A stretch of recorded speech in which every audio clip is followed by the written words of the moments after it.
Hello everybody, it's your boy Goosebumps Jen back at another video. You know it, guys.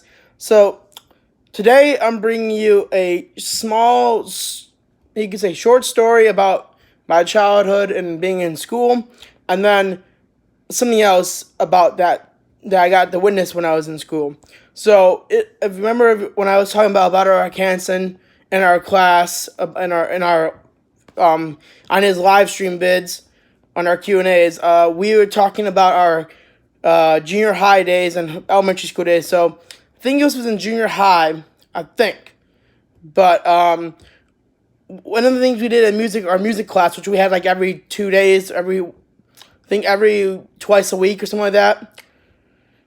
And what we would do, I think it was Wednesday and Thursday we had it, and I think is when we had the music class. So what we would do in our class would actually be like learn about different types of we would watch plays, musicals, and stuff like that.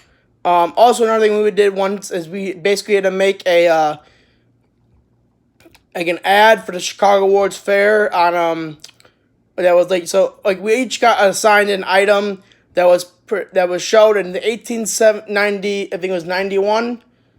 Yeah, 1891 World's Fair in Chicago, and I chose Juicy Fruit. By the way, if you want to know what my favorite gum is, it's Juicy Fruit. Original favorite gum was Juicy Fruit. Second is Sour Patch Kids gum, and then third would be the green mint spearmint. I think it's called spearmint. Yeah, spearmint gum, extra spearmint gum. Those are my three favorite types of gums. Also, the Airhead gum. I like those four. Sorry, those four are. I can't do it with this end because I have weird joints, but those four gums I like. Okay, there we go. So yeah, so we would watch like musicals and like plays and weird stuff. And one of these plays or one of these stories that I was introduced to was called The Elixir of Love, which was a Italian opera. Now, I'm gonna get this straight. I in no way, shape, or form do I like opera. I really don't. Okay, I absolutely don't like it. I can't understand it. First of all, because it's sung in Latin, usually in Italian. I can understand some Italian, but opera they sing it really fast, and like it's more for me. Opera's more they're screaming at you than they're actually singing, in my opinion. I mean, yes, I like heavy metal and I like rock and roll, and they do sometimes scream in their songs, but you can usually hear what they're saying. In opera, oh my god, if they even sing in English, maybe I can understand what they're saying. But if there's anyway, so The Elixir of Love is like an opera, but I would classify it more of as a play because there's not a lot of, as they would call them, arias in the musical itself or in the opera itself to be classified as a opera. It's more of a play. Now, in my opinion, okay, Elixir of Love should be, in my opinion, could be considered the best love story I've ever told. Fuck Romeo and Juliet. In my opinion, Romeo and Juliet's fucking trash. Okay? If anyone loves Romeo and Juliet, I'm sorry if I offended you, but Romeo and Juliet's fucking trash. In my opinion, in love, the main character should not die in the love story. I'm sorry. I don't know what William Shakespeare. Oh yes, love is. I'm gonna get into this. Love can be dangerous. Yes, I can understand that. Sometimes love is like shit. Like also, the thing was like I remember we had to read the play in the 9th grade in my English class. I think there was a scene where I think she does say where Juliet says to her dad, "I kind of like Romeo Montague." And he says, well, in Old English talk, if you love him and get marry him, I'm disowning you. Well, just then a normal modern day person would say, fine, fuck it, I'll go live with his family. But no, she's like, okay, I don't love him, but I secretly do, but whatever. And we're already secretly married, so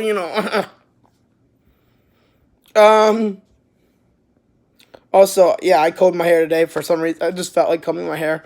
Anyways, so I'll just tell you the play, The Elixir of Love, and I'll just tell you why I think it's better. Just the story-wise, the way it's made, the way it was, like, the story was way better than Romeo and Juliet. There is no, let me get this right. I do like the opening and ending up the prologue and epilogue to Romeo and Juliet. Just for me, they're really well written. The opening and the prologue and the epilogue, but for the entire for Elixir of Love, there is no like prologue or epilogue or whatever you want to call it. It's just they take you right into the story, and here's the story. So, I can't name. I can only name 3 names actually by their Italian names, and that's Namamico, which is the main character, the girl he's in love with, Adina, and there's another guy who's the general, I guess a general, and his name is Bellicor, and there's a doctor, but I cannot say his name, so he was also nicknamed, I guess for the American audience, Dr. Encyclopedia, which is, I guess, okay. I guess I'm going to use that for it, okay? So basically the story is that Namamico is a poor guy who's in love with Adina, who's like this very rich landowner, and he always stares at her and listens to when she tells her workers or reads stories to her workers, I guess. And Adina is so beautiful, it's not even funny. And one Bellicor is also entranced by her beauty, the general, and proposes to her, and she refuses. And then, like, she doesn't really like him. And then she, what's his name? Now, the story I was introduced to, the original story is a little bit different than the story I was introduced to. I think they changed it for the audience, but the story I was introduced to, Namiko never confesses love until like the very end of the story. In the actual original story, Namiko confesses love to her right after she basically kicks Bellicor to the curb and says, "Yeah, I don't like you." Bellicor to the curb, and he confesses her love, and she's like, "Yeah, I don't like you either. I'm more interested in another lover." So but in the book, or in the original story, the way I was introduced to the story, he never said anything to her until the very end. But I'm gonna go by the way I was told. If you want, I can seg off into different ways. So the story continues. Bellicor, like I said, is very poor, and a doctor comes into the town. His name is Dr. Encyclopedia, and there's in the story that she was reading to her workers, it was called Isolde, which is about a love potion or something that was created. That thing, okay. Well, so he gets the idea if maybe this doctor has this love potion. And he says, "I don't have a love potion, I have a love elixir." By the way, the doctor's a fucking fraud. I'm just gonna put that out there. He's such a fraud. It's not even funny. And he's like, "Well, yeah, I have this item, this elixir, but it costs this much." And he says, "Well, I don't have that much," and because he's poor, I think he works as a farmhand, if I remember correctly. And he's like, "How much do you have?" And then he says, "This is all my savings, like my savings that I've had or own." Says, "Well, give me that, and you'll get yourself the elixir." It's like, fine, okay. So he gets the elixir.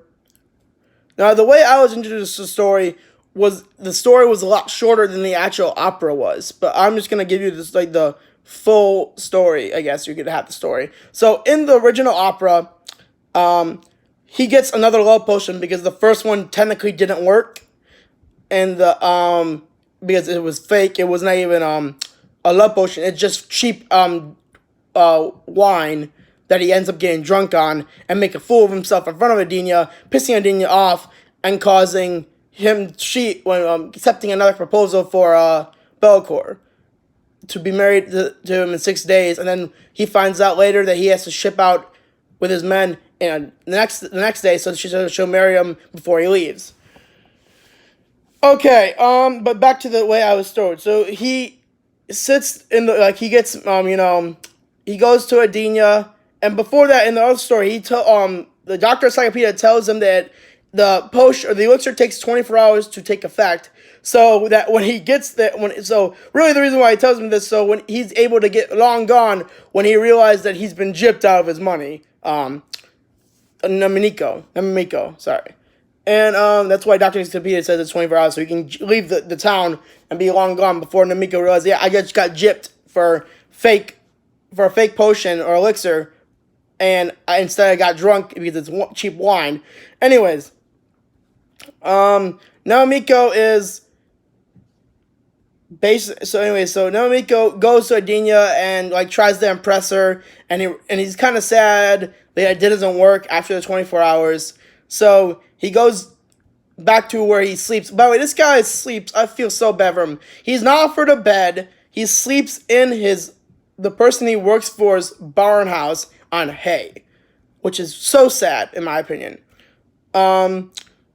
So he's asleep, or he falls asleep. Now, when he wakes up and he walks outside into the town, all the girls that are around his, like pretty girls, ugly girls. Yes, they even made a mention about ugly girls in the story. Like every girl in the town that's married age and like not married already are swooning over Namiko. They're like, they're head over heels in love with him. They're twirling his hair in public. They're laughing at his jokes if he has any jokes, and they're not even though they're not funny. Like they're laughing whatever he says, and he's like, "Oh my god, the potions worked." But no, it's not that. See, the thing is, now Miko, being poor himself, he had one family that was really, really rich. That was his uncle. Problem was, or I guess fortunate thing for him, is his uncle got married but had no children, right? Okay, no heir. So that night when Namiko fell asleep, his uncle died, I guess, or I don't know. It didn't say what he died of. He just died, passed away. And since Namiko's uncle had no heir, and in Namiko's uncle's will, he is the sole beneficiary of his estate. So basically, Namiko's loaded. Like, he's rich, like beyond rich. But he has no idea. Everyone in the town knows he's rich, but he doesn't. So he just thinks the potions worked. And Namiko's like, yes! You know? And, he goes over and he's talking to Adina, and Adina's like, Adina doesn't find out until later on.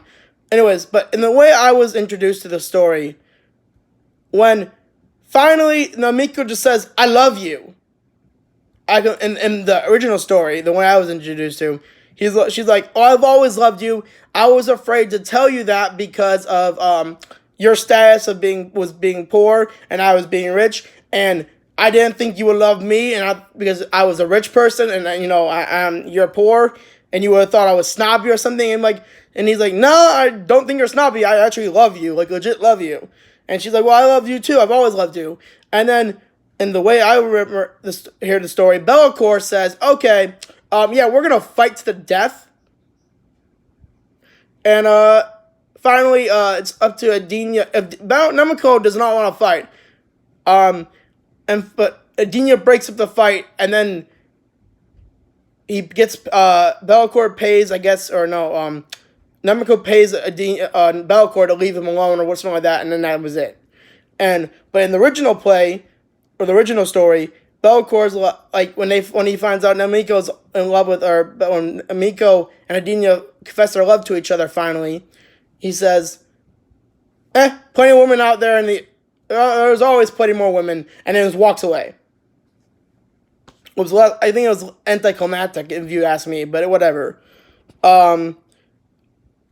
They basically goes on to say they lived happily ever after. Now, few fun facts. In the original play, he buys the second potion from Dr. Encyclopedia by Bellicor is his rival in their love for Adina.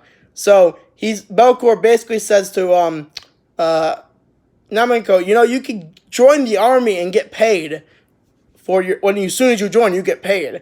So he's like, really? He's like, yeah. So he comes to the contract, and he's expressing all of them how military, like how fun it'll be in the military. But really what he's doing is he's getting Namiko to sign the contract, knowing he'll be shipped off to a war and possibly die.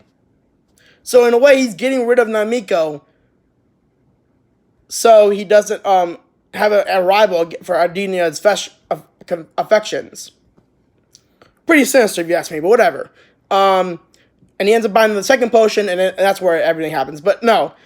In my opinion, the story I was told was a lot better. So yeah, that's why I like it. It's because it's a story of a wealthy class person and a poor person, who the wealthy class had loved the poor class person. It didn't matter what if they were poor or not. Okay, and the poor class person was afraid to ask him.